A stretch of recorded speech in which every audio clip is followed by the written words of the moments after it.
Hello, ladies and gentlemen, and welcome to the October 21st edition of Full Court Press Basketball Debate. Chris Guyette here with Yvonne Juno. Got some interesting topics to cover today. I'm going to go over Kevin Durant, Kobe Bryant's player ranking for this year. Cleveland played Chicago, so we'll go over that, and we'll go over how the preseason has been going so far and get our takes on each team. By the way, we'd like to thank those people out there that are following us in our new YouTube channel. And the ones that have decided that they want to listen to what we have to say. We appreciate it. First topic, and we just watched a news conference about this guy, Kevin Durant. He has surgery on the foot, and he's going to be reevaluated in 6 weeks. Now, normally with this injury, it's a Jones fracture.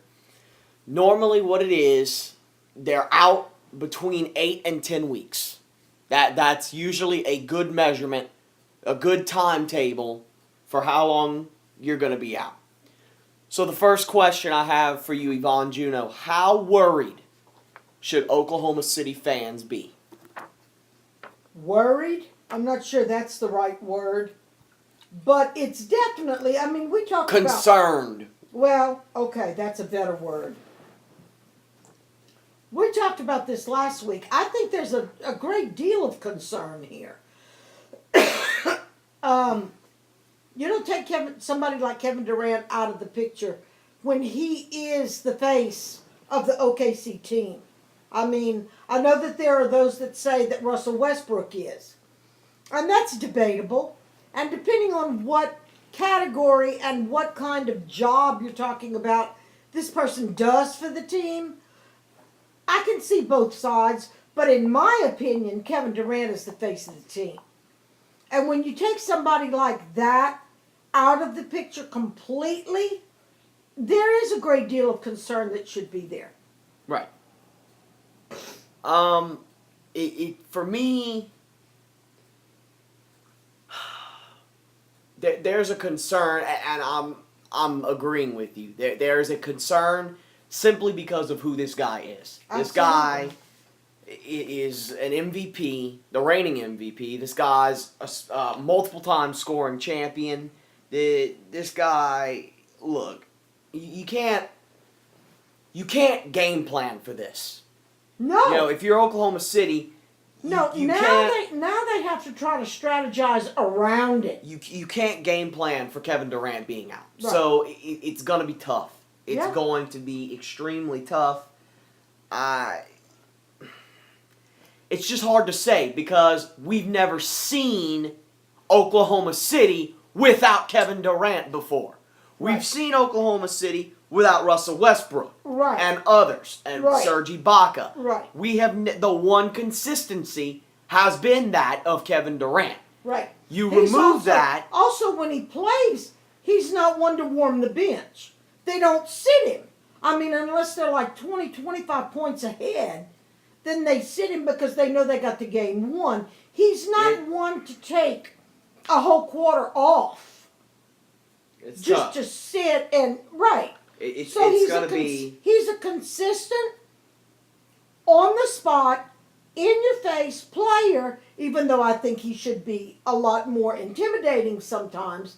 That's my own personal opinion. But he's there. You know he's there. You know if you want somebody to rebound the ball. You know if you want to throw it to somebody who's standing right under the basket. You know the kind of performance you're going to get. So it's going to be interesting to see what they can do without it. I agree. Okay. The second part to this, out of 3 parts, the schedule until Durant's return. Okay? I've got the games up right here, so we're going to go through, and we're going to agree on wins and losses, and we're going to kind of guesstimate what their record might be for Durant's return. Now we're going to make our own personal predictions here. Okay. Right? Pretty much. Okay. I've got my fancy little... Are you going to go with it for 6 weeks, 8 weeks, 10 weeks? I'm going to go between.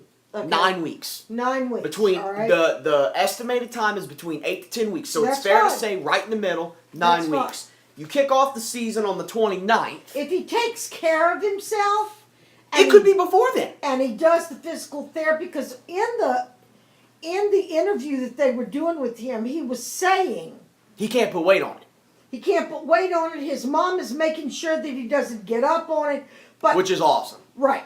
But he's still got the itch to stand up and do something, even when he's watching Of course the you game. do. Of course you do. Right. Okay. So let's start. Because They look- open the season. I mean, because look what happened when Kobe came back too fast. Right. By the way, the season starts a week from today, which is extremely exciting. I'm so excited. The day after that, the 29th, is when OKC kicks off the season at Portland. I don't see them winning that game. Portland is too strong. If this is the same Portland team that we saw last year, It is. I don't see Oklahoma City without Kevin I don't Durant winning either. this game. I don't Okay, so either. you figure 0-1 there. No, it would have been tough even with Kevin there. Okay, But the next without night, they're in Los Angeles to play the Clippers. That's a loss. Nope. Okay, so that's 0-2. Then November the 1st.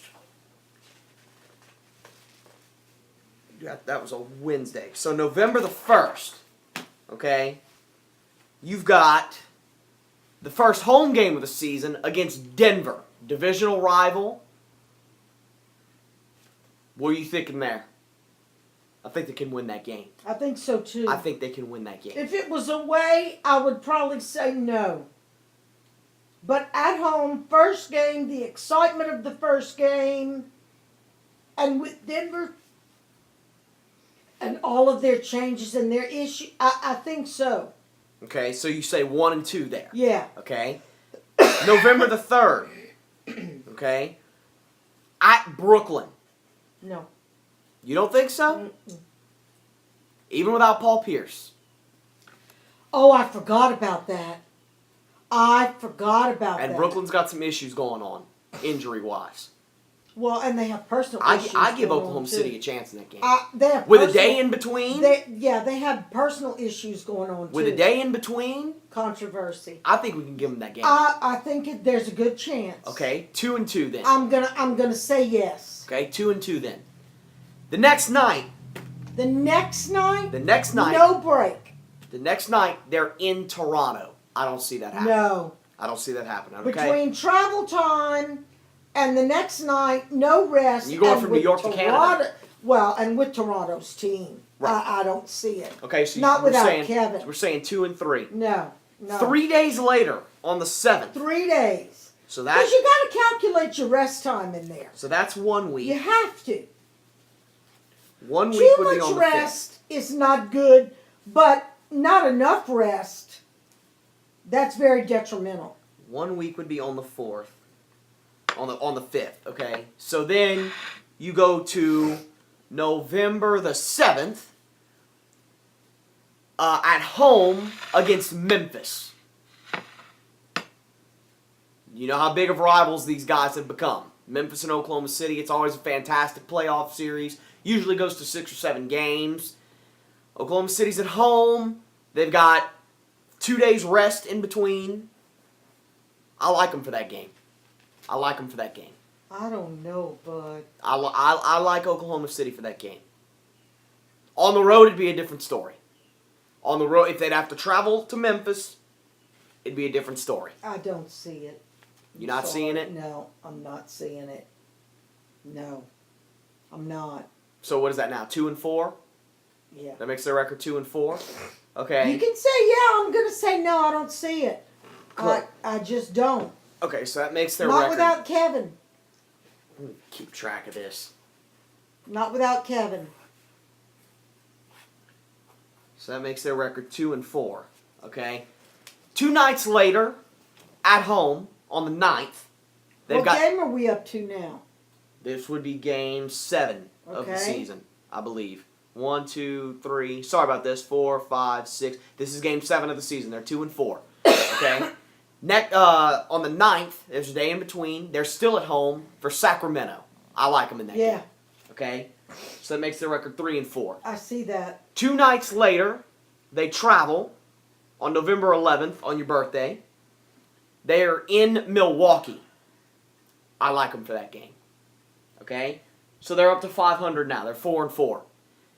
The next night. No, not if that's that's game That was 8. game 8. Okay. Okay? The next night, they're traveling. The next night. They're traveling to Boston.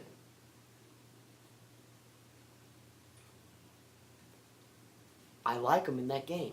I don't think Boston has enough talent up front, in the inside, in the interior. Rondo, Bradley, and Green, I like that. But I don't like the Sullinger-Olynyk thing. I don't think that beats Ibaka and Perkins and Steven Adams. No, but you got to get past Rondo and... I think they can. I don't think Boston's there yet. I really don't. I like them without Kevin. I like them in that game. I like it. Especially if Rondo doesn't play. Because remember, Rondo's out with the broken hand. Oh, I forgot about that. So, we have to take that into consideration. Well, what's the prognosis on Rondo? Well, he could... Okay, this is a, Did this they do is a debate surgery? topic. Yeah, this is a debate topic. Okay, that we but have today. I don't know. You got to That bring me up Brad to speed. Stevens, the head coach, says that Rondo might be ready for the season opener. He might be ready. With surgery on his hand? Mm-hmm. Remember, his hands are 3 times the size they should be. I'm going to say he won't be ready. I'm going to say Rondo doesn't play I in this game. cannot believe I'm that going the to say coach Rondo. would push. I'm going to say Rondo doesn't play in this game. Okay? If Rondo doesn't play, then I they'll like win. OKC for this Yeah. game pretty much either way. Yeah. Okay? So right now, they're 5-4. Okay. Okay? There's a night in between. Then on the 14th. Which is when we hope Kevin will be back by then. Oh, no. Yeah, no, you this said is the 9 9th games. No, I said 9 weeks. Oh. Sorry. November 14th, there's a day in between there. They're at home for Detroit. I like OKC in that game. Yeah. Okay? So right now, they're not missing Kevin Durant too much. They're 6-4. Yeah. There's a night in between. Then on the 16th, Houston comes to town. No. No. Without Chandler Parsons. No. I see it both ways. Okay? No. There's a night in between. Then they go on the road to play Utah. I like OKC against Utah. I don't think Utah's good right now.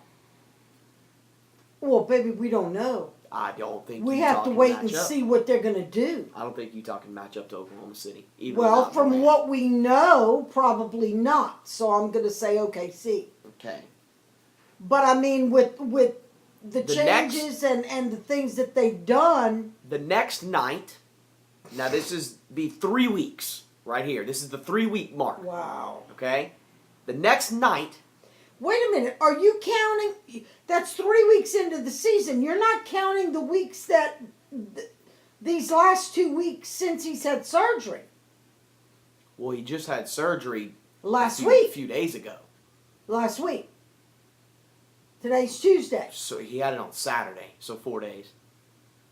Okay, but And there's a if week the until the season, season right? starts. So you got to count those 2 weeks as part of his 9-week recovery period.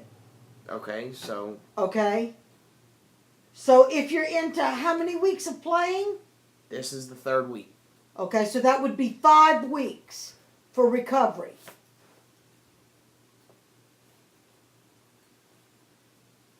Okay, and then, Because you know they got him doing physical therapy already. so on the 19th, the night after Utah, the night after, they're traveling to Denver. The next night, Next night.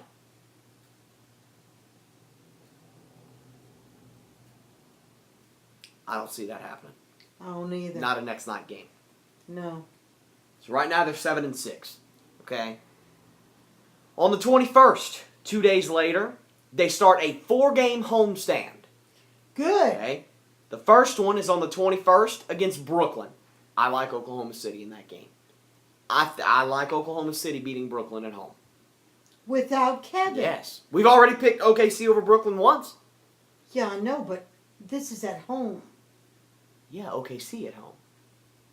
We put OKC on the road. So we got to pick them at home.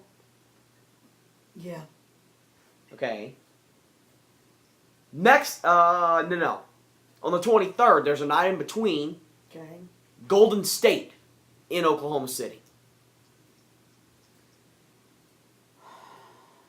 Without Kevin Durant. I think it's going to be a shootout. Of course it's going to be a shootout against Westbrook and Curry. Of course it is. I like Golden State in that game. I don't think OKC gets that done. I don't either. Okay. I don't either. Then 3 nights later, on the 26th, so this will be week number 6 right here. Okay. At home against Utah. I like Oklahoma City against Utah. Yeah. Okay. And then 2 nights later on the 28th, Still at home. they've got the Knicks at home. I don't think without Durant No. that they're going to find somebody to No. guard Carmelo. No. Okay. Then, All you had to say was Carmelo. That's a 3-game road trip. Oh, shoot. December the 2nd. So that was week 6. We've got week 7, 8, Yeah. and 9. So he comes back on December 17th. We hope. Okay? Yeah. That's what we're predicting. Yeah. All right, December the 2nd. At New Orleans. Oh, against the Pals. I'm taking New Orleans here. Without Durant, Yeah. with New Orleans inside game, I like New Orleans. And this is not just because I'm a New Orleans fan. No. Okay? I'm thinking about They can't keep up. number one, the speed. How are they going to keep up? Number two, who the hell are they going to put against Anthony Davis if Kevin Durant's not on the floor? Well, they're going to put Serge Ibaka against Anthony Davis. Okay? But Anthony's so much faster. Anthony Davis isn't even my biggest player for New Orleans in this game. You know who my biggest player is? Tyreek Evans. Yeah.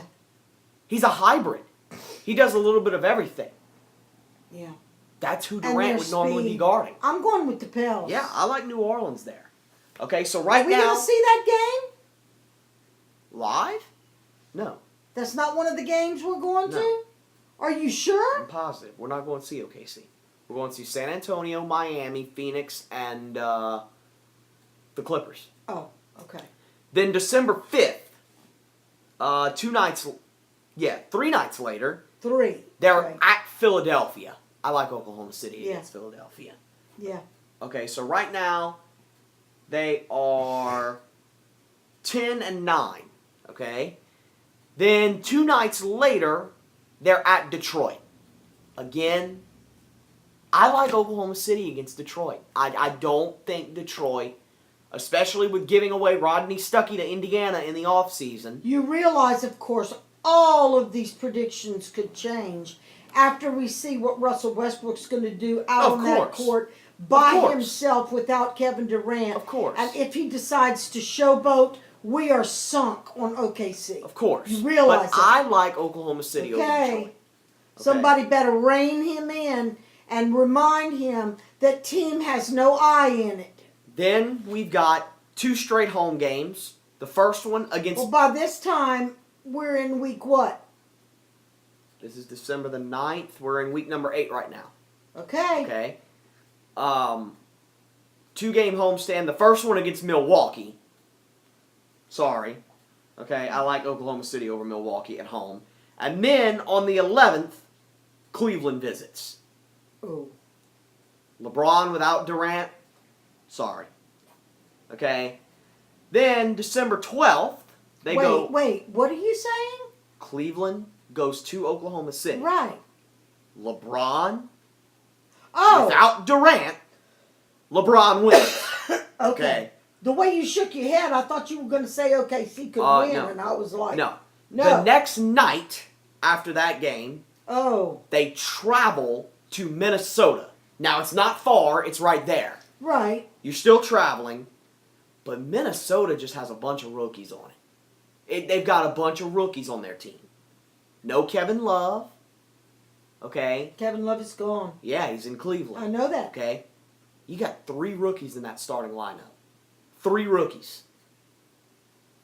I don't know what they Sorry. were thinking when they let Kevin Love go. Sorry. I don't know what in the hell they were Even thinking. if it's a back-to-back, I like Oklahoma City in that. Well, yeah, they don't have to go far. Then, we're entering week 9. Okay? You've got a 1-game homestand, and it's against Phoenix. That's going to be a good game.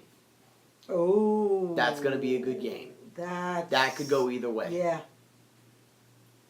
I'm actually liking Phoenix there.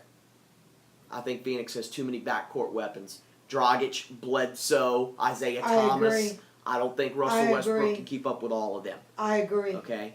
Then I am anxious to see Isaiah Thomas and Russell Westbrook Then- on the court at the same time. December 16th, the day before his marked return, okay, that we have, they're in Sacramento. I like Oklahoma City against Sacramento. Sacramento's just not there. They've got DeMarcus Cousins. They let go of Isaiah Thomas. I know. Okay? Stupid. I like Oklahoma City there. Okay. And then the next night, Durant is scheduled to return, and the first game will be at Golden State on the 18th. I don't see them letting him come back for an away game. Me either. I see That's why them I'm letting thinking. him come back for a home That's game. why I'm thinking we finish this 3-game homestand Okay. before we say that. Okay. 2 nights later, they're in Golden State. I like Golden State there. Yeah. Okay. Then the next night, they're at the Lakers. Oh, How good are the Lakers going to be? I don't know. we don't know yet. I don't know. We don't know But yet. I don't think without Durant that they can go against Kobe and them. No. Okay, I don't. Which means we got a home game here, Okay. December 21st. And that will be It's the more first than game. 9 weeks. It's the first day of winter, Okay. and they're at home Okay. against New Orleans. Oh, did it really have to be against the Pelicans? There you go. So, Well, it's very simple for me. If Kevin is back, I say they're going to win it because they have home court advantage. The fans are going to be hyped up. Kevin's going to be all over the place ready to play. If he's up to it, I think they'll win. If Kevin's not back, I still think the Pelicans can beat them even at home. I think they can. I don't know if they will, but I think they can. OKC is just too strong of an environment. And then on that night, if Durant returned, No, not if Kevin's back. the crowd's going to be extra rowdy, Right, which is never good. right, right. So, I got news for you. Sorry that took a little bit long. But what we're saying here, Is that they're not behind the 8 ball as much as we thought they were they're going to not be behind without the 8 Kevin. ball at all. Right. You know what their record is? What? 14-13. Okay. It's a game above 500. We may be giving a little bit too much credit to Or we them. might not be given enough. Well, That works both ways. yeah, I know. So, the And last question. You know what makes me the most upset? Is that we really don't know, and it's all based on one person. It depends on how Russell Westbrook is going to handle this. Look at the last question. I know that. How much pressure is on Oh Russell my Westbrook? God, an extreme amount. An extreme amount. But it depends on how he handles it. Some people do much better under pressure than if they have all the time in the world. Some people, the pressure just makes them just collapse. Mm-hmm. Now, There is, and we've I seen said but this, we've seen him play under pressure before. and we debated on this last time. The question was, with Durant's injury, it was the first topic of the last debate, and you freaked out when you heard that Kevin Durant was injured. Yeah. Okay? And one of the questions was, I remember exactly, who does the pressure lie on for Oklahoma City? Your first answer was Scott Brooks. My Well- first answer was Russell Westbrook, I think they both. because it's about carrying the load now. Okay. Scott Brooks, Yeah, but I think I would say 60-40. I'm saying 75-25. No, Why 60-40? because the coach has to make him do the right thing. Has to make him play the game the right way. Has to make sure that he's on top of things. Has to make sure he's not hogging the ball. But you're criticizing and you are We've what's, seen him do it. No, what's the word I'm looking for? You are Jumping to conclusions. No. You're going against the great John Wooden when you say that. No, I'm not. Oh, yes, you are. Why? What is John Wooden known for? What quote? I've taught you everything that I can. Once we get to the game, you should know what to do. You're on your own. You make your own decisions. You make your own decisions. I've taught you everything that I can. You just contradicted that by saying Scott Brooks needs to make sure Russell Westbrook does the right thing. Scott Brooks can do all he wants in practice. Absolutely. Come game time, Absolutely. Russell Westbrook's going to do what he wants. I understand that. So Scott Brooks can't make him do anything. Yes, he can. No, he cannot. When the game starts, what's Scott Brooks going to do? Go on the run on the court? No. So what can he do? If Westbrook gets it in his head before the game starts that I've got to win this game, okay? And he is hogging the ball, making irrational plays, and whatever, Scott Brooks can pull him aside and tear him a new one and make him want to do the right thing or point out the fact that he's hogging the ball, not allowing the rest of the team to play the kind of ball that they've been doing all this time in preseason and practice. Just because he's been taught to do it a certain way doesn't mean that his mindset won't change the minute that that buzzer goes off. There are three things wrong with what you just said. Number one, Scott Brooks is not that type of coach. You and I both know that. He's non-confrontational. He's quiet. He doesn't get in players' faces. We've seen it. He's not Doc Rivers. No, he's not going to get in their faces, but we've also seen him pull people aside and talk to them. Okay. That's the second thing wrong with your statement. How long can you sit Russell Westbrook for? No, I know Without that. losing the game. I know that. Because if Russell Westbrook's not on that floor and Kevin Durant's not on that floor, you lose 60 points. Yeah. You cannot sit Russell Westbrook on the bench for an extended period of time because of the amount of points he brings. Yes, he hogs the ball at times, but guess what? The points go on the board, especially without Durant. You can't put that on the bench for an extended period of time. I agree and with you. expect to beat a team I like agree with you 100%. Cleveland. I agree with you 100%. What you're not willing to acknowledge and say is that no matter how well he plays in a team effort at practice or in preseason, if he gets that stuck in his head the minute they hit the floor, you're not going to change his mind. And he could cost you the game. But he could also win you the game. Yeah, well, you know Okay, what? but you see- I agree with you. We'll just have to wait and see Here's what the he's thing, like though. without Let- Kevin on the floor. Let me elaborate on that. You can't... Okay. People need to understand that Russell Westbrook finally has what he wants by default. He wants it to where he can score. can carry the He game. can be the Yeah. main option. He's And the determining factor. And he is that type of player. This plays right into what he already does. Absolutely, he's going Okay, to love every so minute Scott of it. Brooks is not going to tell him, hey man, don't be yourself. He's not, especially now. I mean, he doesn't tell him that If when he's- Durant's on the floor. If he's doing well. But you're gonna have games where you don't do well. He's not going to go 14 of 20 every game. All right, let me ask you a question. Do you honest to God think that Scott Brooks is just going to sit on the sidelines and watch Russell Westbrook sabotage the team because he's all over the place, not playing the team game, and maybe cost them or maybe get them a loss without saying anything? Okay, no.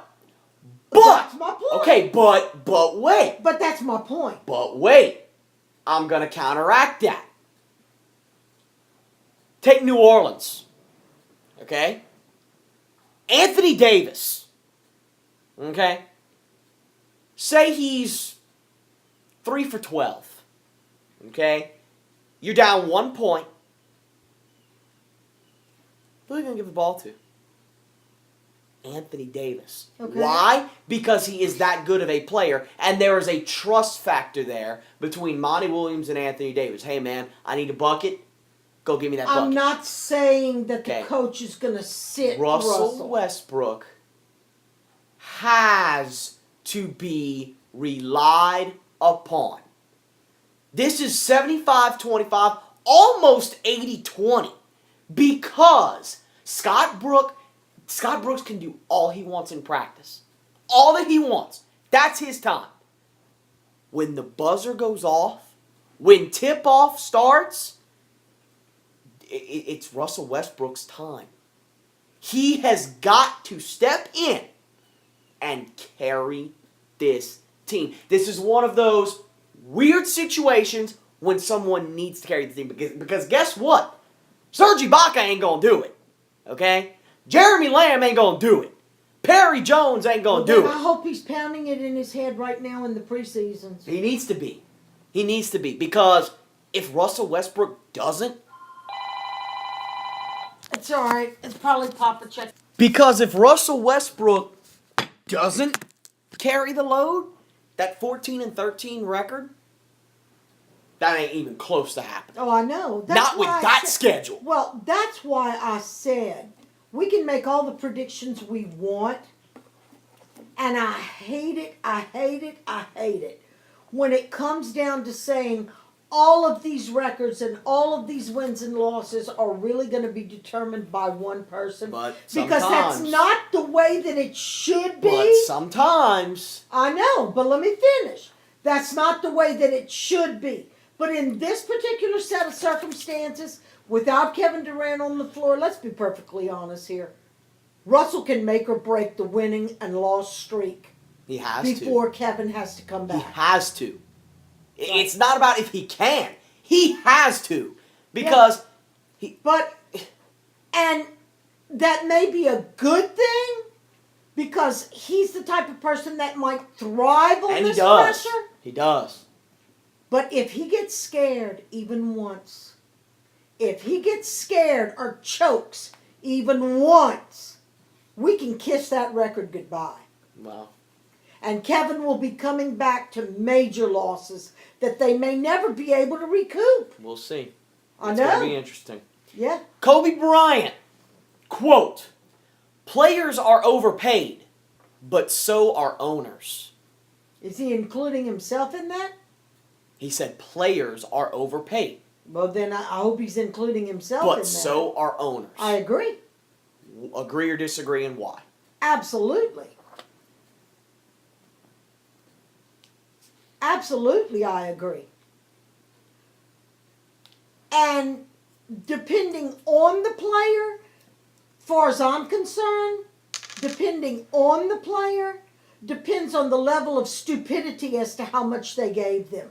And the first name that comes to my mind immediately is Chris Bosh. Sorry about that, if there's any Bosh fans out there. There is no way that he should be making $119 million. There's only one way that Chris Bosh should be making $118 million. And that is if he averages 25 points per game this season for the Miami Heat. And we both know And he's not going to. We'll see. Oh. Because he has a bigger role. However, they got a guy on that team named Dwayne Wade that looks to be 100%. So, no, I don't see that happening. No, he shouldn't be making that. I don't understand why he was even offered that much in the first place. Because they wanted him back that bad. Oh, that's ridiculous. They wanted him back. Okay.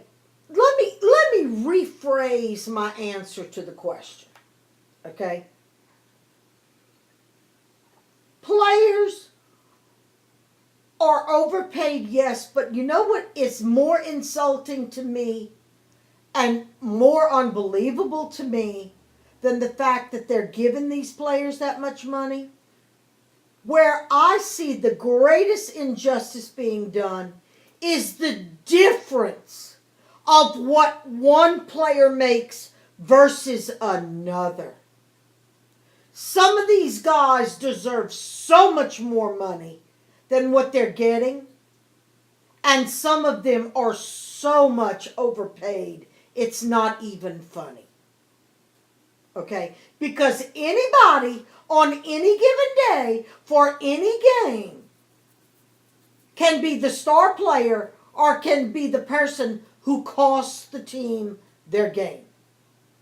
So you can't yes, you can say pretty much that Kobe is going to be the top scorer in the game. Yes, you can pretty much say that without LeBron, the team is not going to win. Pretty much, as a general rule of thumb. Chris Bosh? No. Not, okay, wait. Not on a consistent basis. Wait, rephrase yourself. Not on that team. Right. Now, if Chris Bosh is in Houston, which is what they were looking to do, was to bring him to Houston, Houston doesn't nearly have as good of a record I agree. without Bosh.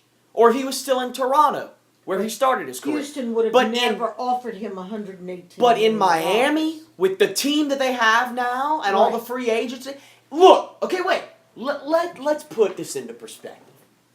If all the Heat did was let LeBron go and re-sign Bosh, then yeah, that statement becomes true. Oh, yeah, but look at the But changes. they re-signed Wade. They Yes. got Granger, McRoberts, Dang, Napier, Chalmers, Haslam, Chris Anderson. All these guys. Possibly Ray Allen. I mean, come on. Wait a minute, that hasn't been decided yet? He's still a free agent.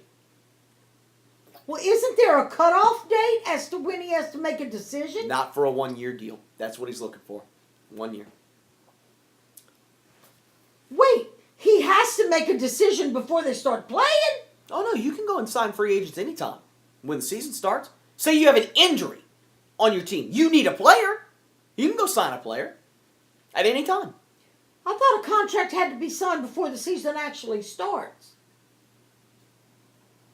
Okay. There is a cutoff in the season to signing players, Okay. but that's not till later in the season. Ray Allen's still a Then free what agent. are they waiting on? He's- He's probably exploring his options. He's probably talking with his family and all that kind of stuff. Anyway, But baby, that makes a big difference as to who he decides to play with. We'll see. They can't start the season with. Okay, wait a minute. Am I crazy? Ray can start the season playing for one team, and if he decides to sign with another team, all of a sudden he's on No, a different Galma, team with a New Jersey. he doesn't play for any team right now. He's got to be practicing with somebody. No, he doesn't. He's not? He's a free agent, Galma. He is a free agent. Is he the only one that's still out there as a free agent? No, not there are playing? many free agents. There are hundreds of free agents. No, a top-notch player like Ray. Everybody else has a place right now? Pretty much. Wow. But Chris, look, Kobe hit the nail right on the head, okay? And if anybody would know anything about this, and if anybody would have the balls To to say say this, Yeah. it is Kobe Bryant. Absolutely. He hit the nail right on the head. There's nothing to debate here. Of course, there are those players that are overpaid. Of course, Not everybody. there are those Certain players. ones. There are those players that are underpaid, Absolutely. and every owner in the league is Yep. overpaid. Yep. I Every single one of them. And you know why? Because there are 30 teams in the league. I'm going to go out on a limb here and say 25 of them, 25 of the owners aren't in charge of day-to-day operations. No. They just own the team. They just have their name on a label. Right. Yes, of course, Yep. they're overpaid. Right. Next topic, please. LeBron and Dirk, quote, the NBA season should be shorter. You agree or you disagree? And why? You already know my answer to this. but they don't. You have to remember who we're broadcasting for now. Okay. Absolutely. You have to elaborate. Because it's too. All right. Okay. Let me rephrase. You have to elaborate on Okay, everything. All right, I understand. No, not necessarily shorter. You got one of two options. You either make the season shorter or you play less games. By the time they get ready for the playoffs, there are usually so many freaking injuries. Our best players, we have seen, history proves it. The best players, by the time the playoffs come around and we start doing the stats and we start making the graphs and the charts and the schedule comes out and all that, the best players are injured or they're so exhausted that you wonder to yourself, oh my God, are they even going to be able to play? Either they have to do less games or the season should be shorter. No, the season should be longer. It should be over a longer time period. Space them out more. That's what you mean. Space them out more. But that's going to make the season longer, but more spaced out games. Got it. That would be my preference. Okay. Last year, I don't remember which team it was. I don't remember. But they had like 5 games in a row. That's a lot of the teams. Okay. They had like 5 games in a row, and they were all on the road.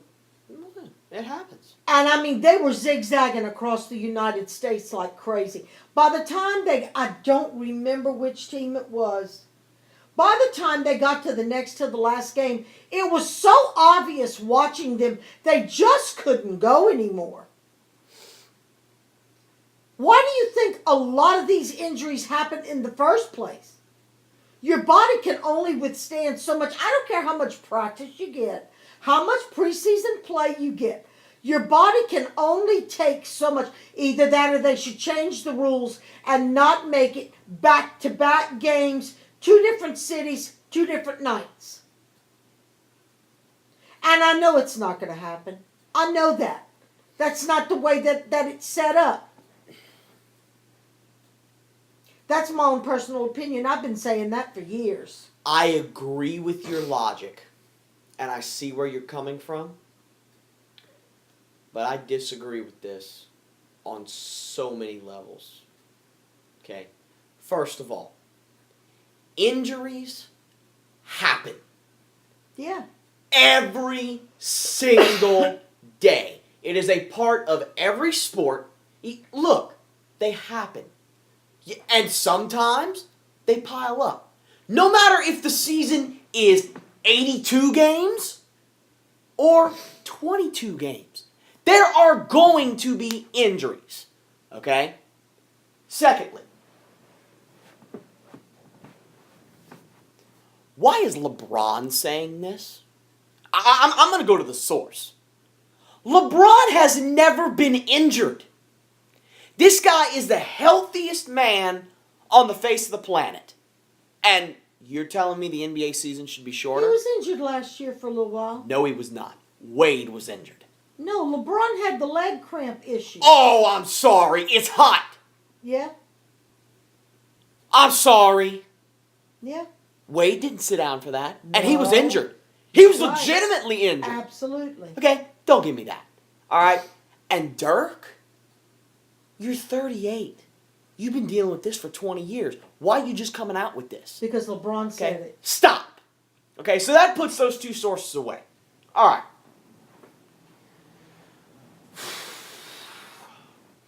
The NBA season should not be shorter.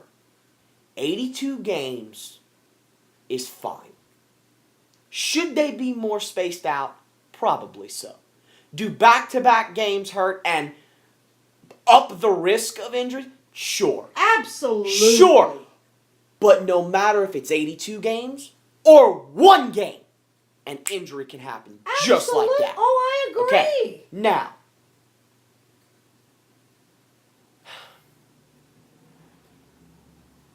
you have to, we all have to put this into perspective, okay? You have to have enough games to play your division foes 4 times. Yeah. Okay? And you have to play everybody else in the league at least twice. Okay? There's no way to make less games. And let's be honest here. This traveling that they do, stop complaining about it. You signed up for it. Oh, it's their job. I agree with that. You signed up for it. Yeah, it's okay? their job. It's the NBA. It is basketball. You are a professional well, you basketball don't player. want to do it, get out. You are getting paid millions of dollars. You don't want to do it, this. get out. I Leave. agree with that. You signed up for it. I'm tired of hearing players say, "Oh, I'm so tired." You signed up for it, man. I understand that there is an exhaustion level. I get it. Keep it to yourself. Nobody wants to hear it because you're going to get the same thing from everybody. Yeah, I agree, but at the same time... But if the players don't speak up for their own benefit, don't you think that if they would make the season longer and space the games out a little bit more, we would not maybe have to deal with the injury issue? I'm not going to say that.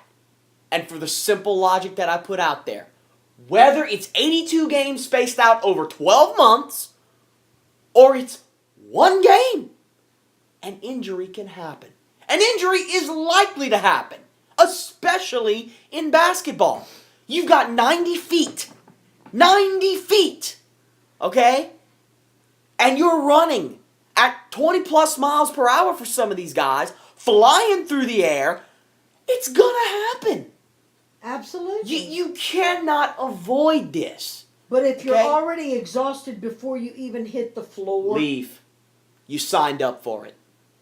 You signed up for it. Dirk Nowitzki, you're 38 years old. You tired? You got enough money to buy me a house. Retire. Stop complaining about it. I agree Excuse with my that French. part. Excuse my French. Stop bitching. I agree. You've been doing it for 20 years. Yeah, now that part I agree with. LeBron, same thing. I don't want to hear it from the best player in the world. I just put quotes around that, by the way. I don't want to hear that from him. I don't want to hear it. You signed up for it. And what does LeBron James have to complain about? He's never been injured. He's a 4-time MVP. He's a 2-time champion. He's won the scoring title. He's done everything. Yet we're going to come out with this complaint? Stop. Stop. Stop. Now, I get the logic of it. This is but one of those things that you and I are going to have to agree to disagree But see, about. I'm not going to disagree with your logic, though. I agree completely with your logic. And I do think that the game should be spaced out. But at the same time... If you don't want to do happen. it, quit. It's gonna happen. Regardless. Next topic. NBA.com ranked all of the players in the NBA. Kobe Bryant is ranked number 40 coming into this season. Your thoughts? Well, the only reason any idiot would have ranked Kobe Bryant number 40 is because they took into account that he didn't play last year because of his surgeries and injuries. Because I can't see why anybody would rank Kobe as number 40. Other than the fact that they put the stats together and based on the fact that he did not play that much last year, that's what number he came in at. If they're banking this or they're determining this on skill, then that person needs their head examined. Sorry. I have a question for you. I mean, what did they rank? How did they come to? No, It's a panel of people. It's a panel of people. Okay, all right. And they rank them and they average them. Okay. Based on their stats, based on last year's performance. A little bit of everything. Based on, well, then that's how they came up with number 40. That's got to be. Because anybody in their right mind would not put Kobe as number 40. I have a question for you. Does this make you mad? Absolutely. And it hurts my feelings for him. because he deserves a much This higher score than that. infuriates me. Okay? And they talked about this on ESPN First Take. Okay? And Stephen A. Smith Did these guys agree with this? Stephen A. Smith said it best. This is an insult. It is insulting. This is a disgrace. It's absolutely. I agree. I cannot tell you on one hand the amount of players that I would put above Kobe Bryant. Okay, LeBron, maybe, for those out there. Okay, Kevin Durant, because he was the reigning MVP. Okay, if you consider a two-way player that's great on offense and defense, Chris Paul, Right. Carmelo Dwayne as Wade. far as scoring ability. Dwayne Wade. That's it. Yeah. Maybe. But I'm not saying they're better. I'm saying they're lateral. They're even. There are not No. 39 better No. players That's ridiculous. than Kobe Bryant. I don't This understand. guy is That's a why I five-time asked you- champion. That's why I asked you. Are they basing it only on stats alone, determined by last year's playing? Because if that's the case, I understand how they came I'm up gonna with sum that. this up, okay? Okay. But see, no! Look, time out. I'm gonna sum this up for you right quick, okay? Some players that are ranked ahead of Kobe. DeAndre Jordan. Blake Griffin. Oh, come on. Stephen Curry. Oh, come on. And the most insulting one of them all, ranked at number 27, Derrick Rose. Are you kidding? I swear to God. Well, then they're not basing it on the stats from last year because he didn't play. My heart hurts. Oh, my God. This is a disgrace to the greatest Laker that ever lived.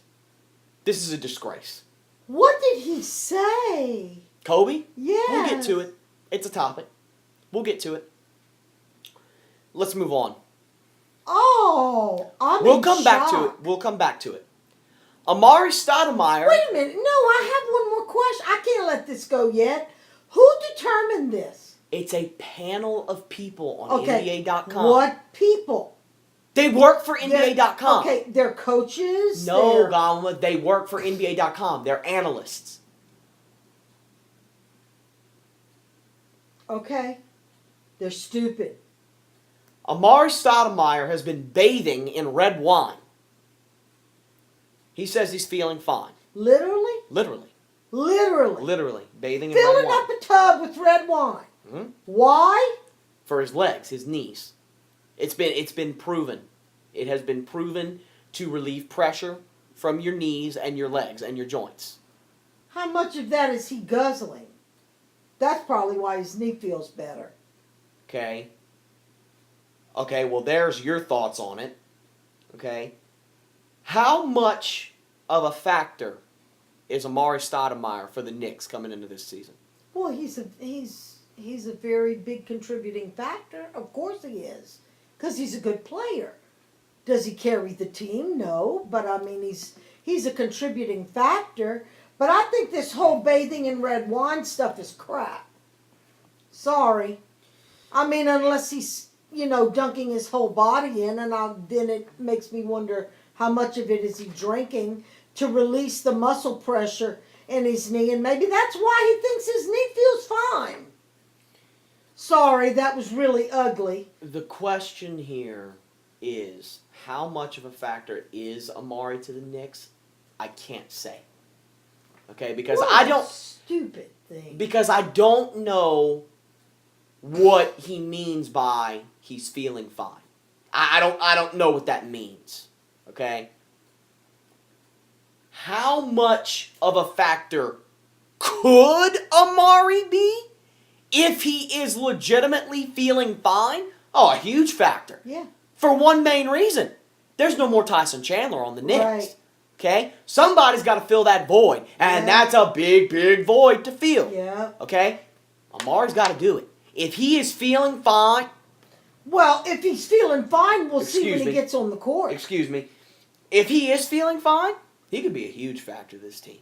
Yeah. Huge. Because we took a big loss by losing Chandler. The NBA has invoked replay modifications. Remember, last year, 2 years ago, they started instant replay for foul calls and if a shot got off in time. That's why some of the games last There are so long. There are three new rules. We'll go to them one by one and talk about each of them. Number Right. one, officials are Three allowed new rules as of this season? as of 4 days ago. Okay.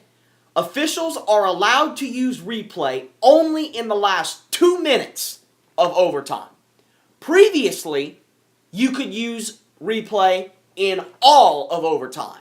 Now, it's the final 2 minutes of overtime. Your thoughts on that rule? Why? That's what I'm asking you. No, but why did they make this change? They can't release that, Goma. They can't release that. Not yet. They haven't released it yet. What are your thoughts on that? Why would they do that? To cut down on the length of the games? Is that why? In your mind? I think it's stupid. That's the only reason that it could be. That I've seen, that I could see. To cut down on the length of overtime. Oh, I think that's wrong. Sorry. I think that's wrong. You either have replay or you don't have replay in overtime. Sorry. Okay? I'm sorry. Next. That's not fair. That is not fair. I'm not a huge fan of that rule either. If it is to Is cut it down... black or white? If it is to cut down on the length of overtime, because overtime is only a 5-minute period, not much can happen that would warrant a review in the first 3 minutes. Okay? But let's say Yes, it could. there's only one real thing that could happen in the first 3 minutes, and that is it a 2-pointer or a 3-pointer? But that could affect the outcome of the game. Absolutely. You only have to win by 1 point. The next rule. I think that's terrible. The next rule. You either have it or you don't. Officials can now review if a play warranted a clear path foul if they did not officially call clear path. You understand that? Say it again. Okay. They can now review if a play warranted a clear path foul if they did not officially call clear path. You want me to go into more detail? Because that's tough to understand. Yeah. Okay. The clear path foul is a new one. It was developed 2 years ago. If a player is on a fast break, you know what a fast break is? Yes. Okay. I do. If a player has a clear path to the goal, Right. all right, If they can drive. and no, not if they can drive. Okay. A clear path. There is not a defender in front of them. All right. You know how sometimes they're running down the floor and a defender will come up behind them and do like that just Right. to stop the bucket? Right. That's a clear path foul. Because he had a clear path to the bucket, and we've seen many injuries occur from them doing that. Right. Okay? That's a clear path foul. Yeah, because sometimes their feet get tangled up together But or whatever. sometimes on a fast break, you'll have defenders coming around the edges to try and block coming from the side. Right. You have to judge. Okay, Trying a to clear find your path. mom. Sometimes, as an official, you have to look and see, okay, is the player with the ball in front of the defenders coming at him from the sides? See where I'm going with this? Yes. If he is, and the player comes up and fouls him, it is a clear path foul.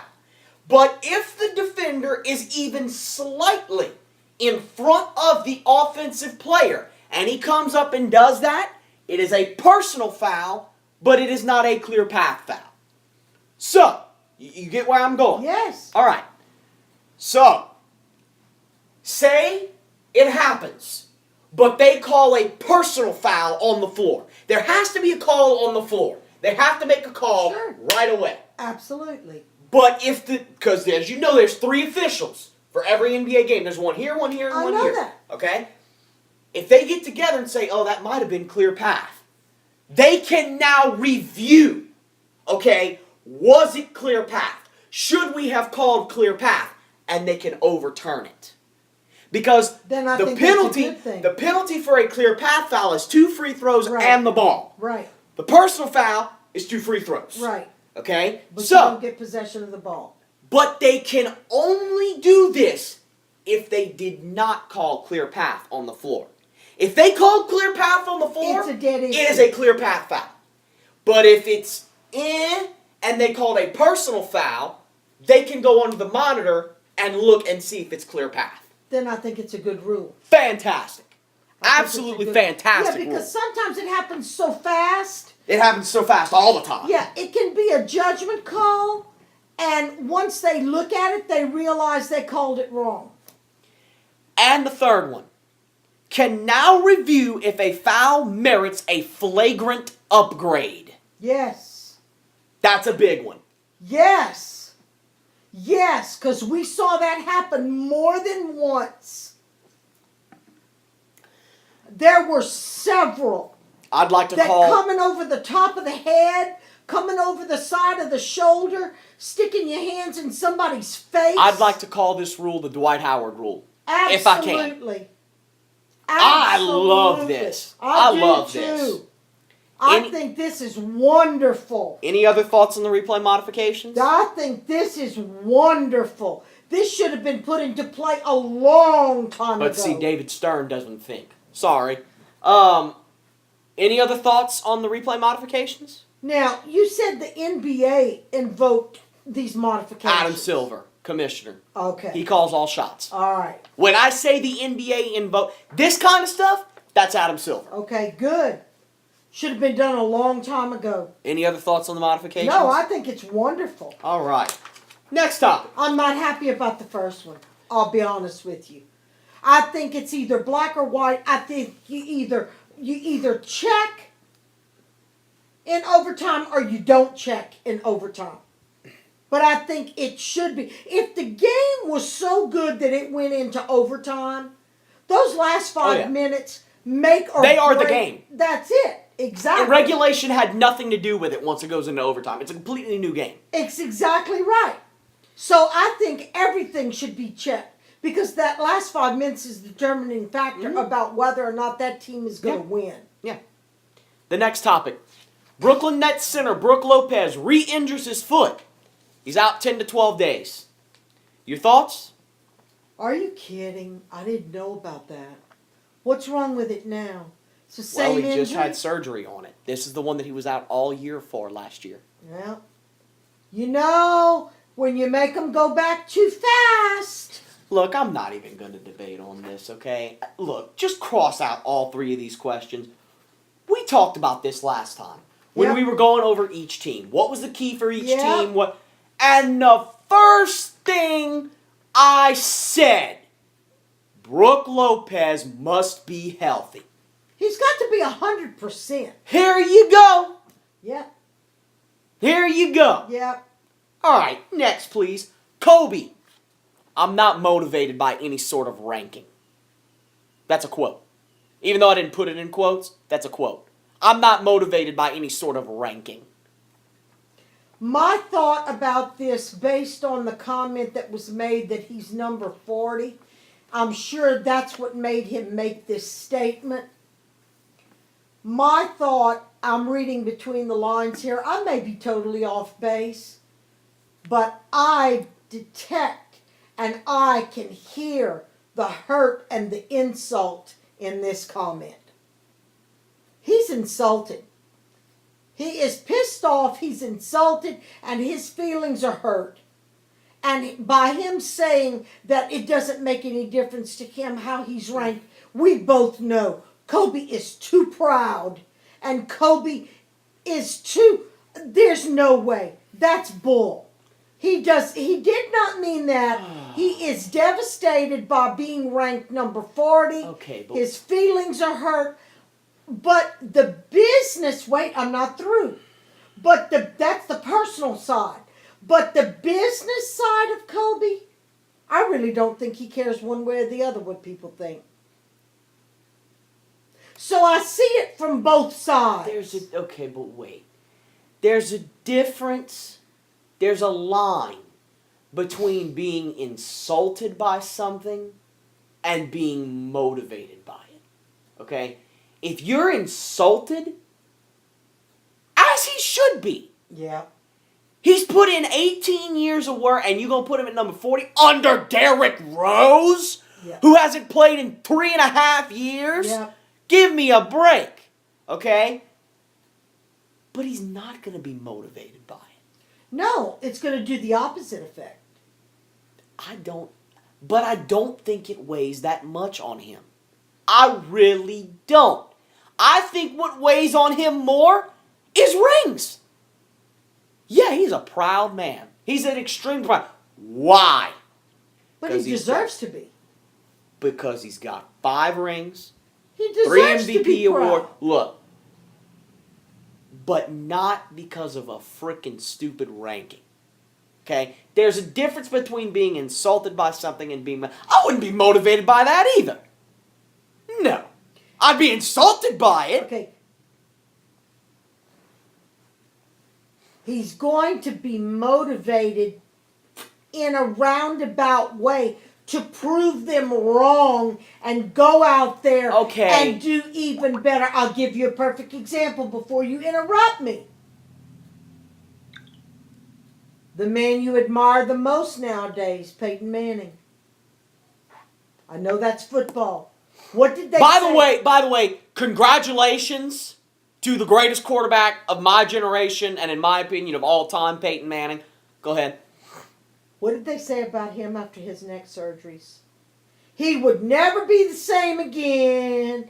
And he was a hindrance to the team. He was a liability. They let him go to another team. I bet they're sorry they did that now. Mm-hmm.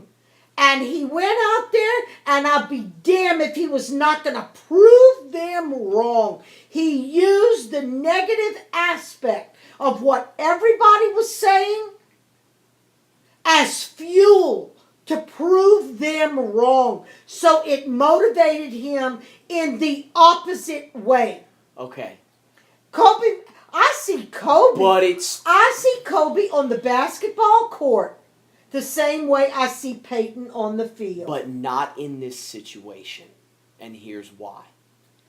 You are coming out and you're saying, Peyton Manning, you're never going to be the same again. Peyton Manning, well, we're going to release you because you're done. Peyton Manning, you're actually coming out and saying that. Here, all you're doing is giving Kobe Bryant a number. But That's to all he- you're doing. But to Kobe, that's a personal insult. Okay, it's an insult, Yeah. but I don't think a stupid number is going to motivate Kobe Bryant the same way people were writing off Peyton Manning motivated Peyton Manning. I Because do. this isn't necessarily writing Kobe off. No, it's not writing him off. So it's but not the if same. he does not feel that he got his just here, Okay. he's going to go out there and he's going to prove them wrong. I don't think it has that much of effect on him. A number? Oh, I do. A number? I do. I do. Well, we'll see. Blake Griffin, quote, probably will retaliate for hard fouls. Your thoughts? What do you mean by that? This is going off of the Paul Pierce, Joakim Noah situation. Noah fouled Bradley Beal, sprained his I know wrist, and that. Paul Pierce retaliated. Uh-huh. They asked Blake Griffin, just as a general question, I guess, and Blake Griffin said, probably, I'll retaliate for hard fouls. He starts taking swings out on the court or getting in people's faces, he's going to see just how not tough he is. So you're taking that approach to it. Absolutely. My approach about this is Blake Griffin should keep his mouth shut. That's my opinion. It doesn't have anything to do with him. Okay. Go ahead. It doesn't have anything to do with him. He's not the one that was in the middle of the mix. And Mr. Tough Man should keep his mouth shut and keep his nose clean because obviously he just set himself up. Does he realize how stupid that was? He just set himself up. He's got to a big old bullseye on his back now. You don't think so? I do agree that he should keep his mouth shut, but I also agree with him. If there's a hard foul against one of my teammates, I'm not going to sit there and watch it. No, I agree with that. Okay? But I don't think that his opinion should have been part of a conversation at all. That I agree with. Just leave it alone. Leave it alone. Mind your own business. Leave it alone. It didn't have anything to do with you. Leave it But alone. do you agree with me that he just put a big bullseye on his back? As Now, far if as anything happens out on the court, he's got to do something now or he's going to look like a wuss. okay, as far as that goes, yes. That's what I'm talking about. Yes. Yes. Now he has to do something whether Yeah. he agrees with it or not. Mm-hmm. So he should just keep his mouth shut. Boston Celtics head coach Brad Stevens, quote, Rondo might be ready for the season opener. Your thoughts?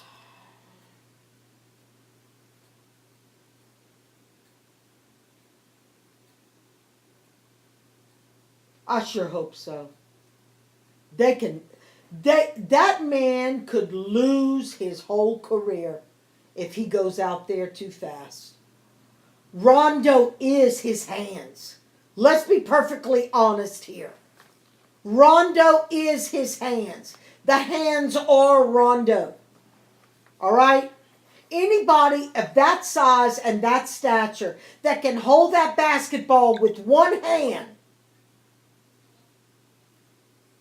okay? I mean, he's abnormal. He's got abnormally big hands for the rest of him. It's already been quoted. It's already been stated. It's a fact. He needs to take care of those hands. Those hands are his livelihood. Those hands are Rondo.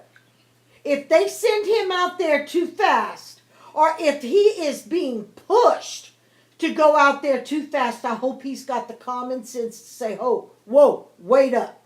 I don't feel like I'm 100% yet.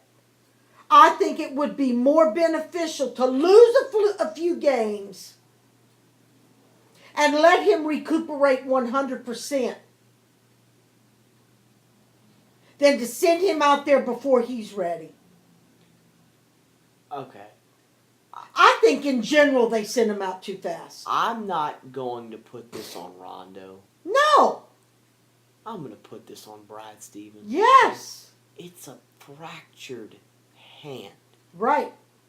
You don't just come back from that. Okay? And this is the inexperience of Brad Stevens in the NBA. When he said this, he did not expect this to make New York Times headlines. Okay? But it did. Of course it did. And now that this is out, Boston Celtics fans are expecting the opening night lineup to include Rajon Rondo. That's right. And what kind of pressure do you think this puts on Rondo to There you show go. up? It's just bad. Right. It's a Now- it's a domino effect. Does Boston's season change if Rondo comes back sooner than expected? Why or why not? It depends. No, I can't answer that because it depends on how well he can play. And if he goes out there and he re-injures that fractured hand, then I think that they just flushed their So no season matter down the what, toilet. it's gonna change. Absolutely. Good or bad. Absolutely. Okay, I agree. I All right. agree. Next topic. LeBron, quote, the Bulls are much better than my Cavaliers. LeBron said that? That is a quote. The Bulls are better than the Cavaliers? And he plays for the Cavaliers. I know he plays for them. Why would he say something like that? How did this happen? In what context did he say this? It was an interview because the Bulls and the Cavs played each other last night. That's the next thing we're going to talk about. Where I guess the question might have been, compare your team to the Bulls, or how do your teams stack up against each other? How did they rank again? Right. And that was a quote. Well, I'm sure Cleveland is just thrilled about that quote. Your thoughts? And what does this say about LeBron and the Cavs? Exactly. That's my point. That's where I was going with this. What do you think the Cleveland fans think about all of this 10-story high banner of LeBron? They've welcomed him back into the city, accepted him with open arms. They're all hyped up and excited. And then he goes and says something like, what the hell was he thinking? Why would he say something like that? Even if he felt that way after last night's games, he should have kept that to himself. This was before the game. And that's He what... said it before the game? Yes. Wait, he said it before the game? Mm-hmm.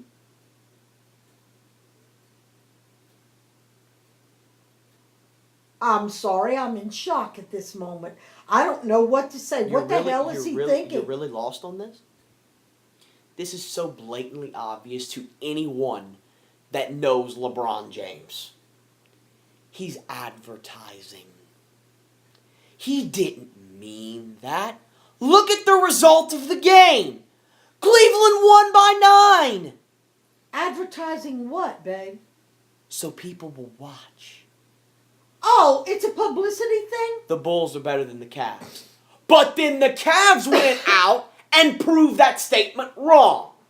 So it's another thing for Cleveland fans to be excited for. See what I'm saying? Yeah, but I think that's stupid. It's LeBron. That's stupid. It's LeBron. You gotta hype it up somehow. By saying the other team is better than your And team? then going out and beating them. It's a two-step process. It's a two-step process. I think that's an ignorant thing to do. Let's go on to that game. The Cavaliers defeat the Bulls 107-98. Kyrie Irving, 28 points. Your thoughts? My thoughts? What do you mean my On thoughts? Kyrie Irving going for 28? Oh, come on. Against Chicago, who's a This very is good not- defensive team. This is not a very big surprise. Okay. Kyrie Okay. Irving scored 28 points. Derrick Rose, 30 points. Your I'm thoughts on surprised. that? I'm surprised. I am. I'm pleasantly surprised, but I am surprised. I am. That is a good sign. Yeah. Not only for the Bulls, but for the entire NBA and all of its fans. Yeah. It's going to make this season much more exciting. Okay, he didn't get hurt, did he? No. Okay, his toes okay? Oh, yeah, he's fine. Okay, LeBron James, 18 points on 6 of 11 from the field. Your thoughts on that? that's pitiful. It's pitiful. For the MVP? He's not the MVP. Okay. Okay. He's not the MVP. Who's the MVP? Okay. For year before last MVP? 4 out of the last 4 out of the last 6 years. Okay. That is pitiful. It's a preseason game. So? It's a preseason game. After the comment he made before the game? Wait a minute. One goes with the other. He's saying the Bulls are better. The did. Cavs ended up winning, and all he contributed to the win was 18 points. Okay, And Derrick Rose hasn't played in 3.5 years and scored 30. that's the whole point, Galma. That's the whole tactic. Cleveland has a better team than Chicago. LeBron's teammates are going to go out and prove his statement wrong. He did that Okay, wait a to minute. motivate his teammates. Whoa! So you're telling me the team carried LeBron last night? That's not what I said. In a matter of speaking, No, it's that's not. what you said. Not at all. I said that his teammates went out and proved his statement wrong. Okay. Out of the 107 points that they scored, LeBron only scored 11. That's 18 18. That is pathetic. in 25 minutes. That's not pathetic. Oh, I he disagree. didn't play the whole None of them did. It's preseason. Okay. All right. It's preseason. Okay. Anthony Davis had 14 points last night in 31 minutes. Okay, I didn't realize LeBron had only played 25 minutes. Okay. All right. Now, you want to see pitiful? Kevin Love, 9 points on 2 of 10. Your thoughts? What happened? Oh, please give me your take because I have a lot to say about this. Please. Well, I didn't see the game. What happened? He went 2 of 10. That's all there is to say. Please give me your take about this because I'm about to take 5 minutes just talking about this one stat. Please. How long did he play? 27 minutes. 2 of 10?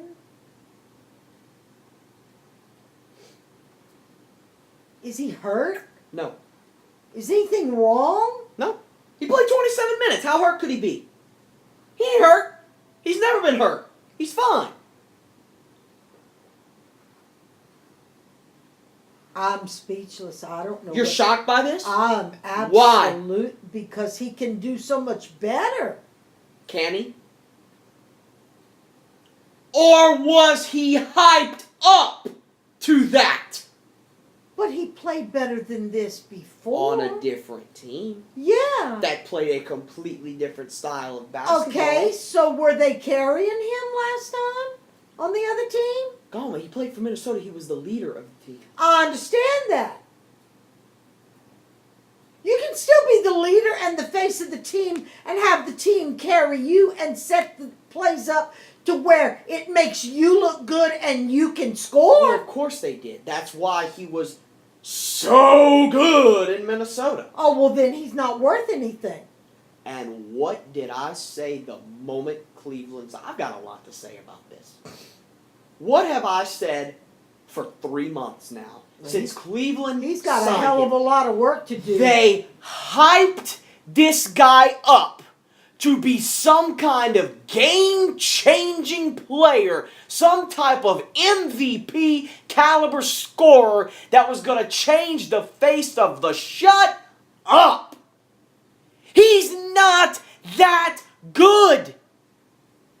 So the only reason that he was so good on Minnesota's team is because he surrounded him with such good players. No, because he was the only scoring option on the team. You're He had good players surrounding him. What? Kevin Martin?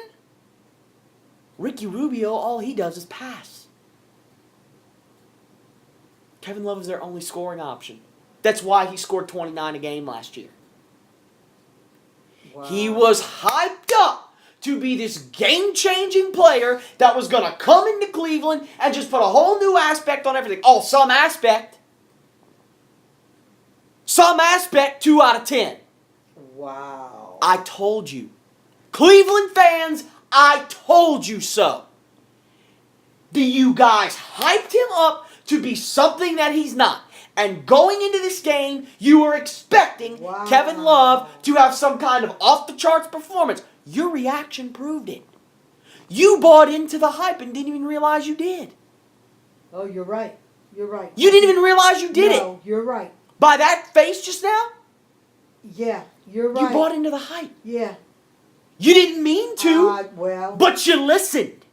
Because you wanted to hear what they had to say. And I was also basing it on what he did in Minnesota.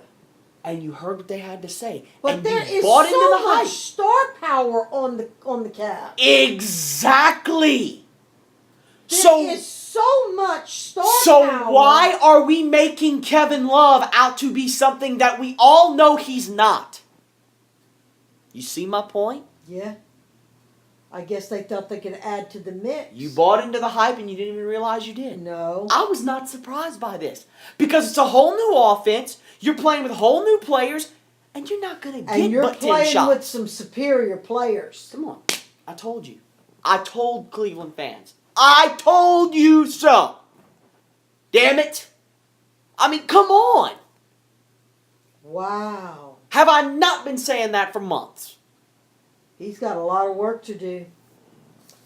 Do you think he has the ability? Or do you think Not on that... this team. Okay. You've got LeBron, Kyrie Irving. What could your role possibly be? There's no question LeBron's the leader of the team because he's LeBron James. Right. He's the number one scoring option. He's the best defensive player in the world. Okay? Kyrie Irving is the point guard. He makes the plays, and he can score. And Kevin Love goes 2 out of 10. Okay. I told you so. I told you so. People buy into the hype and they don't even realize they do it. If he wanted to be the star, he should have stayed in Minnesota. I mean, come on. Did Minnesota not want him? They wanted him, but he left. I know he left. He left. Okay. The preseason. Wow. The preseason is almost over. We're going to go over each team's record and look at the games they've won and lost. I have it all right here. Okay. I have it all right here. We're going to go over each team's record. Are you surprised or not surprised by the record and the wins and losses and why? And we'll go through it. We'll start with the East. Okay? Cleveland is 5-1 in the preseason so far. And the games they have played, as soon as I can get it up here, consist of the following. Maybe.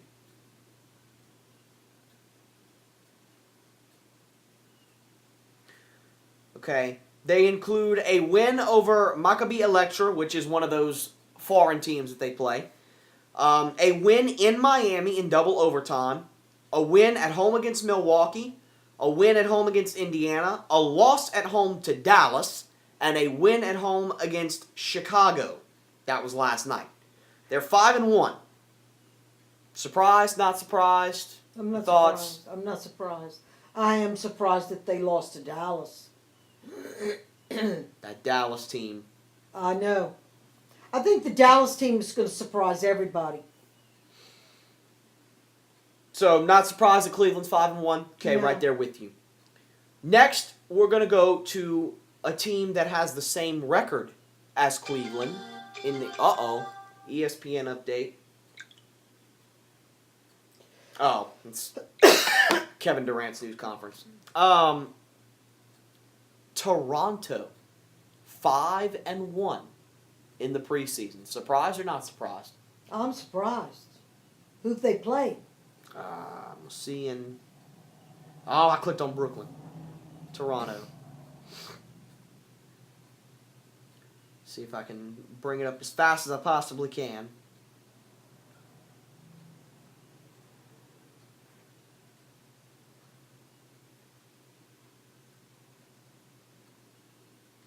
Toronto Raptors.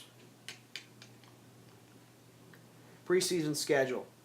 It includes a win at home against Sacramento, a loss on the road at Sacramento, a win at home against Boston, and 3 road wins against the Knicks, Boston, and Oklahoma City. I'm thoroughly surprised. I'm surprised. Are you surprised? Look, I'm... First of all, I'm surprised at how many road games they've played. Yeah. Okay? Secondly, I'm surprised that they've won them all, pretty much all of them, except that one in Sacramento, which was a back-to-back. Yeah. I mean, well, they won. They won it. They won against Sacramento, and then they turned around and lost to Sacramento. on back-to-back nights, though. Right. They had to travel. Right. Look, Toronto's a good team. Toronto was a good team last year. This is the 3 seed in the East. I agree. So, look, I'm surprised, but at the same time, I'm not shocked. This is a good team. Well, I'm not shocked, but I'm surprised, like against Boston and against the Knicks. I mean, I'm I'm a little look out for surprised them. by that. Look out for them. I'm a little surprised by that. Okay, the next team I've got here, if it will ever load,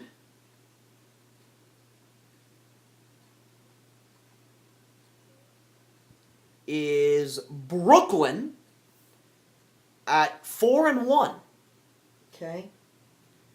And so far,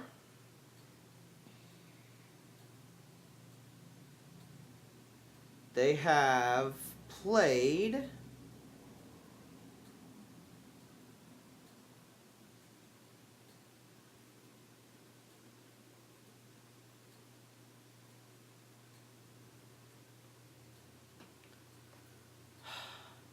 We can only talk about the stats. You don't have to look up Well, all no, the I mean teams. it's important who they've played. Well- It's just not cooperating too much for me. Maybe if I go get the computer, it'll be faster. That's up to you. We'll do Brooklyn right quick because I've got it up here. It includes a win at home against Maccabi Electra, the Tel Aviv team, a win in Sacramento, a win at home against Sacramento, a loss at home to Boston, and a win at home against Philadelphia. A loss to Boston without Rondo. Without Rondo. A loss to Boston without Rondo. That's a pretty big statement. You realize that? Yeah. That is a big statement. A loss to Boston without Rondo. At home. At home. Are they missing Paul Pierce? Yeah. You think? A little bit. I mean, look. If anybody would have been able to pull out a win against Boston, it would have been Paul with them. Look, I mean, That surprises me a lot. well, and it also surprises me that they're 4-1. I mean, this is a veteran team, and remember, there's no Brook Lopez. He got re-injured, so Yeah, but look who your coach is. it does surprise Look who me. your coach is. That Lionel Hollins. I mean, it does surprise me that they're 4-1, but I mean, they're a veteran team. But it's the preseason. I'm not gonna put too much on these games and everything. But No, because The they might 4-1 not. They and- might not be giving it 100%. But to lose to Boston. I mean, to beat Boston without Rondo. the next team I have on this list, got a couple of surprise teams coming at you right here. The first one. Here are their wins and losses. Okay? This is how we're going to do this. This is going to be fun. They have a win at Miami, a win at Indiana, a loss at Charlotte, and then a win at home against a Rio de Janeiro team, a win at home against Detroit, and a loss at Philadelphia for a record of 4-2. I need to know who the team is before you start. Orlando. I need to know who the team is before you start spitting out. wins and Orlando is 4-2. Surprised? Not Yeah, surprised? I'm very surprised. I'm surprised. It's a young team. Yeah, and that's going to be their biggest asset. Is how young they are. It's a young team. I mean, my God, if the playoffs started today, they'd be the 4 seed. Yeah. I mean, that, and you have to look at it like that. Because, I mean, wow. For as young of a team as they are, pretty surprised at that. The next team I have, who's also 4-2, is Detroit. Okay. And the games they've got so far, yeah, it's loading much faster on the computer. Games we've got for the Detroit Pistons. Maybe. Let's see. We've got a win at home against Chicago. A win at home against Milwaukee. A loss at Washington by 2 points. A win on the road at Charlotte. A loss at Orlando. And a win at Atlanta. Man, they're all over the place. Yeah. And they're 4-2. They can beat Chicago, but they lost to are you kidding? Surprised? Not I'm surprised? very surprised. But it's so inconsistent that can't continue. Was that just a fluke with Chicago? Are they that good? Well, they beat Chicago by 2 points. So I don't know if it was a fluke. I don't know if it was. It's a win. I have no idea what to say about that because it's all over the place. Seems like NBA.com's going down on the team websites. So we're going to have to look at just the standings. Okay. The next team I've got, who would be the 1, 2, 3, 4, 5, 6 seed right now, is Washington at 4-3. They're 2-2 in conference play, 0-2 against divisional teams in the preseason, 2-2 at home, 2-1 on the road. So they're 4-3 overall. It's very difficult for me to say anything about Washington because of what happened last year. They did well in the preseason games, and then the season started, and it took them 21 games to finally win one. So I don't know. Am I surprised? No. I think this is pretty par for the course. You don't know what Washington's going to do. They did not make that many changes. You know, it's difficult. I would not want to be a Wizard fan and like make bets or do fantasy or whatever because you don't know what they're going to do. Right. In the preseason, I mean, they're beating teams that you're like, really? And then when the season starts, it's like they forget how to play. Well, keep in mind, Bradley Beal's out for 2 months with that sprained wrist. Yeah. So that's going to factor in a lot to when the season starts. Yeah. I'm not surprised because they have a good team. Yeah. I would think that they'd be a little better than 4-3, maybe. But honestly, they had a good team last year, too. What concerns me, and people, I know this is the preseason, okay? But you have to dissect this, okay? What concerns me is this right here. 0-2 in the division. In a division that no longer includes LeBron James with the Miami Heat. Right. That concerns me a little bit. Yeah.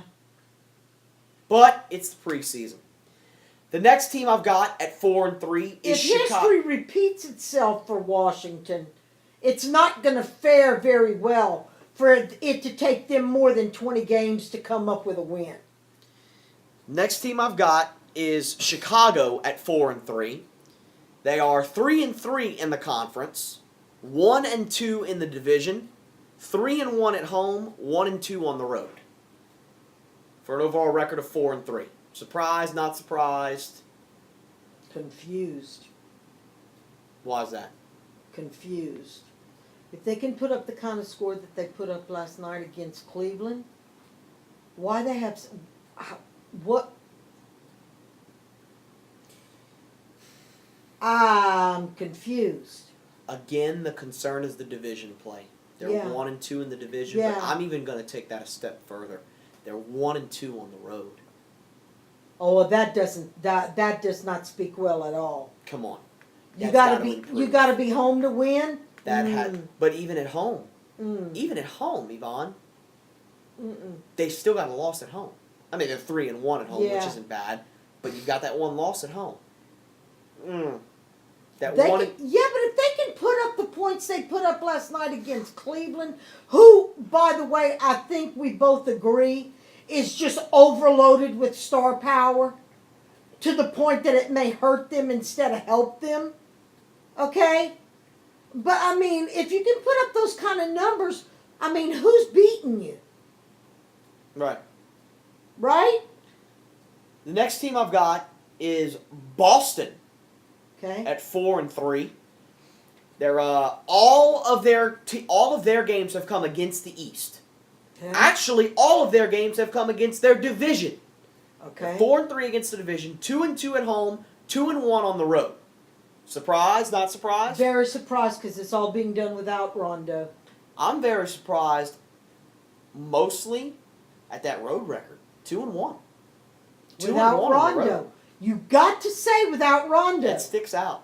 That sticks out. Because that makes a big difference. That sticks out. Young team, young coach. He was not always my favorite player, but honest to God, the guy's talented. Next team I've got is Atlanta at 3-3. They're 2-2 in the conference. 3-3. 3-3.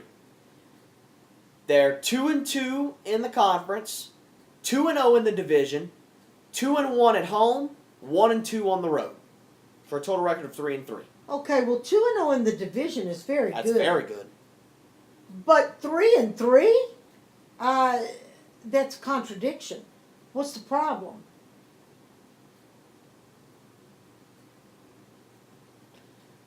Atlanta, okay, everybody has to remember what Atlanta's going through right now with Danny Ferry, okay, and the racist remark, and it's weighing on them. And you got to feel for them a little bit because they didn't ask for this. No, okay? no, I agree.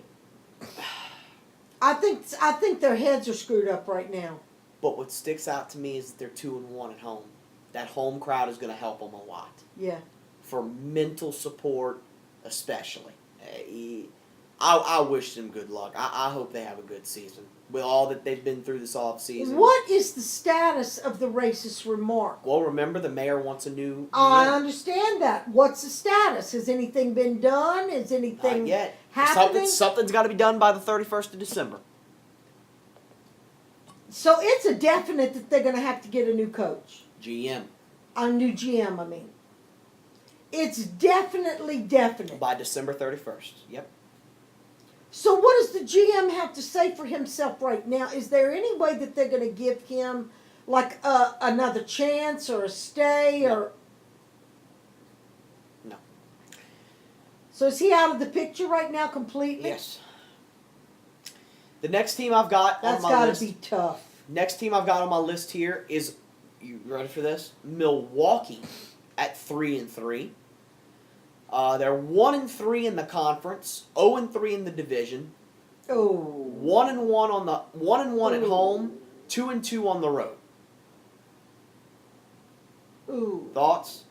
That's not good. That's not good. If you haven't won one division game yet. I'll take the record of 3-3. For as young as they are, Yeah. the division concerns me. Yes. But let's be fair here. I'm looking at this and I'm seeing 1-1 at home. 1 + 1, it's 2 home games. And I'm seeing 2-2 on the road. You've got double the games on the road Right. that you do at home. It's not exactly the fairest schedule in the world. No. No. So 3-3 I can take. No. For the Jabari Parker-led Bucks. That's a stacked schedule. I can take that. Okay? The next team I've got is the Charlotte Hornets. That I'll never get. Okay. I will never get used to that. They're 3-4, and every single game that they've played has come in the East, in the conference. They're 3-4 in the conference, obviously. 3-1 in the division. 2-1 at home. 1-3 on the road. That's good. That's good. That's good. I don't think so. Oh, I do. For a team that made the playoffs last year, okay, the division record, the fact that all 3 of your wins have come in the division, I like that. Mm-hmm. What I don't like is that 3 out of your 4 losses have come on the road. In the playoffs, you've got to win home. You've got to win road games. You have to. It's not an option. Okay, that escaped me. It's not an option. No, Okay. you're right. It's not an option. That needs Yeah, to improve. you can't just be comfortable at That home. needs to improve. Right. Okay. Next, the New York Knicks, who have only played 5 preseason games, so they've got an overload here at the end of the preseason. They're 2-3, and all of their games have come in the conference. They're 2-3 in the conference, 2-2 in the division, 0-2 at home, 2-1 on the road. Thoughts? They lost both games at home. Why? Good question, huh? Who were the home games?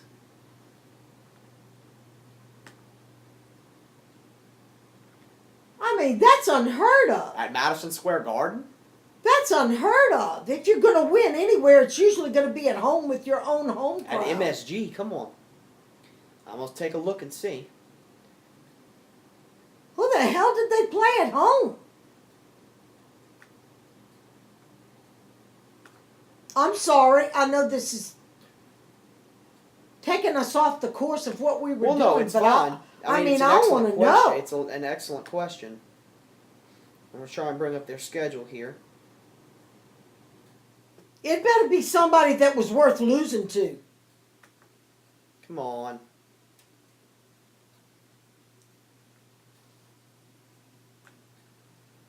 Okay. Your home losses were Toronto Okay. by 5 and Milwaukee by 13. Milwaukee by 13? Milwaukee by 13. Last night. Last night. Milwaukee by 13. Somebody get hurt?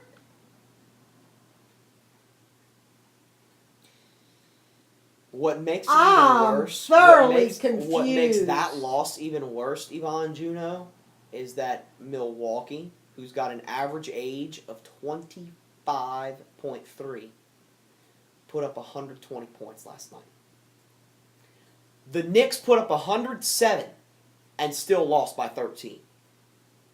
Man, that was a high score. 120 points? That just can't happen. At home? Against Milwaukee? That just can't happen. With your home crowd. That just can't happen.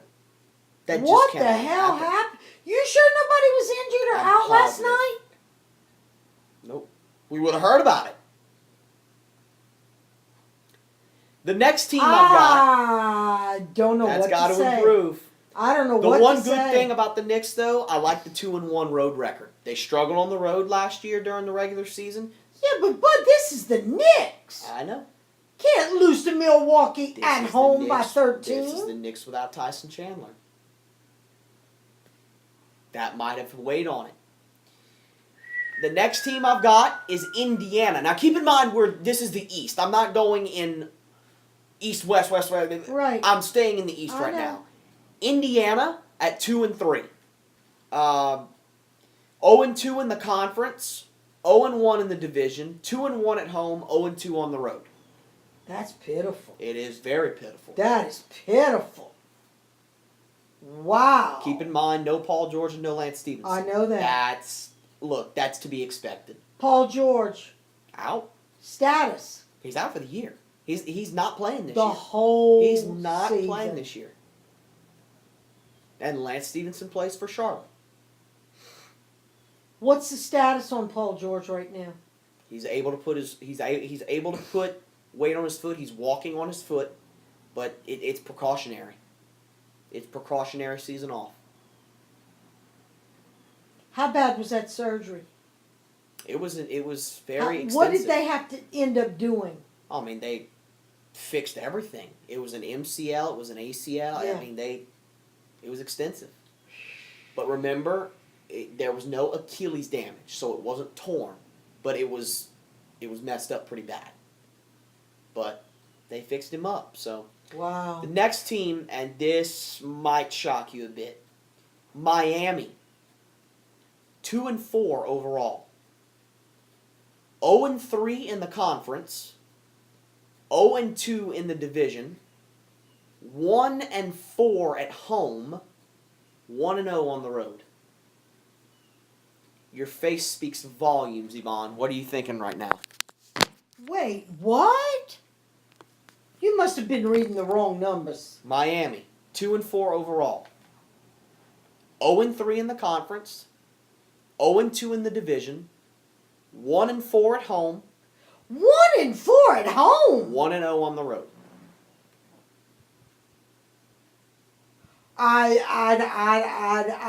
I don't know what to say. Oh my gosh. And you know what's going to be said, right? They're missing LeBron. Yes. Yes. But they're proving that statement right. Sorry. Yes. Yes. That's exactly right. If there's one good thing, it's that one road win. Wow. And lastly, in the East, we've got poor I'm in Philadelphia. shock. We've got poor Philadelphia still at the Here we bottom go of the East again. at 2-5. Conference record of 2-4, 0-4 in the division, 2-2 at home, 0-3 on the road. Maddie's here. Okay.